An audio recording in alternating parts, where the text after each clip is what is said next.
பிரியமானவர்களே, இயேசு கிறிஸ்துவின் நாமத்தினாலே உங்கள் எல்லாவரையும் நான் வாழ்த்தி ஆசீர்வதிக்கிறேன். இந்த நாளிலும் கூட விலை கொடுக்கப்பட்டு வாங்கப்பட்டீர்கள், அதாவது உங்களுக்காக விலை செலுத்தப்பட்டு வாங்கப்பட்டீர்கள் என்பதை குறித்து நான் உங்களோடு கூட வேதாகமத்திலிருந்து பேச விரும்புகிறேன். பிரியமானவர்களே, 1 கொரிந்தியர் 6வது அதிகாரம் 20வது வசனம், கிரயத்திற்கு கொல்லப்பட்டீர்களே, ஆகையால் தேவனுக்கு உடையவர்கள் ஆகிய உங்கள் சரீரத்தினாலும் உங்கள் ஆவியினாலும் தேவனை மகிமைப்படுத்துங்கள்.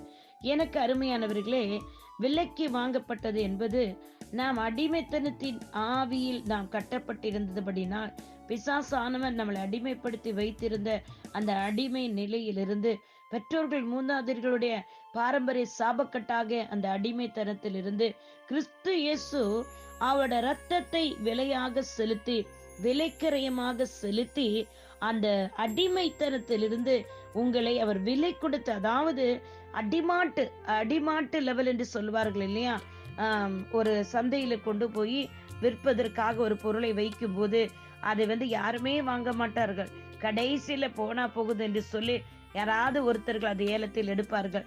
சோ இங்க பாருங்க, அப்படிதான் நீங்களும் நானும் ஒரு காசுக்கும் மதிப்பில்லாத, ஒரு விலையும் இல்லாதவர்களா இருந்த உங்களை என்னையும் கிறிஸ்து இயேசு அவருடைய விலை மதிப்புள்ள அவருடைய அந்த இரத்தமானது, பரிசுத்தமான இரத்தத்தை கொடுத்து உங்களை என்னை மீட்டிருக்கிறார். பிரியமானவர்களே, இயேசு கிறிஸ்து நம்மை பாவத்தின் அடிமைத்தனத்திலிருந்து மீட்பதற்கான செலவை செலுத்தி விட்டார்.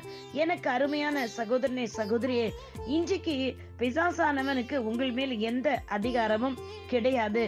ஏனென்றால் அவர் உங்களுடைய சரீரத்துக்குள் அவர் வாசம் பண்ணுகிறேன் என்று சொல்லுகிறார். உங்களுடைய சரீரத்தை அவர் கிரயம் செலுத்தி பெற்றுவிட்டார், மீட்டு விட்டார். அதுதான் நீங்கள் கிரயத்திற்கு கொல்லப்பட்டீர்களே. ஆகையால் தேவனுக்கு உடையவர்களாகிய உங்கள் சரீரத்தினாலும் உங்கள் ஆவியினாலும் தேவனை மகிமைப்படுத்துங்கள். நீங்கள் இந்த அடிமைத்தனத்தின் ஆவியை பெற்றுக்கொள்ளல, அடிமைத்தனத்தின் ஆவியின் கையில் இல்ல, அதிலிருந்து கிறிஸ்துவின் ரத்தத்தினால் மீட்கப்பட்டபடியினால் 17வது வசனம் என்ன சொல்லுகிறது? அப்படியே கர்த்தரோடு இசைந்திருக்கிறவனும் அவருடைய ஒரே ஆவியாய் இருக்கிறார். கர்த்தருடைய சிந்தை கிறிஸ்துவுக்குள் இருந்தது போல, தேவனுடைய சிந்தை இயேசு கிறிஸ்துவின் மூலம் பூமியில் வெளிப்பட்டது போல, நீங்களும் நானும் வேத வசனங்களை வாசிக்கும் பொழுதும் கிறிஸ்துவின் ரத்தம் சிந்தப்பட்டு மீட்கப்பட்டபடினால் அவருடைய குமாரனும் இயேசுவும் எப்படி இசைந்திருக்கிறார்களோ அதே போல நீங்களும் நானும் ஒன்றாக இசைந்திருக்கும்படி அவருடைய வார்த்தையின் வல்லமையினாலும் கிறிஸ்துவின் ரத்தத்தின் வல்லமையினாலும் நீங்களும் நான் மீட்கப்பட்டிருக்கிறோம். பிரியமானவர்களே, கிறிஸ்துவுக்குள் இருந்த அந்த பரிசுத்த ஆவியானவர், அதுதான் ஒரே ஆவியை உடையவர்கள். கிறிஸ்துவிற்குள் இருந்த பரிசுத்த ஆவியானவர் நம்மளுக்குள்ளும் வைத்திருக்கிறபடியால், நமக்குள்ளும் தங்கியிருக்கிறபடியால் உங்களையும் என்னையும் அவர் என்ன சொல்லுகிறார்? ஒரே ஆவியை உடையவர்கள்.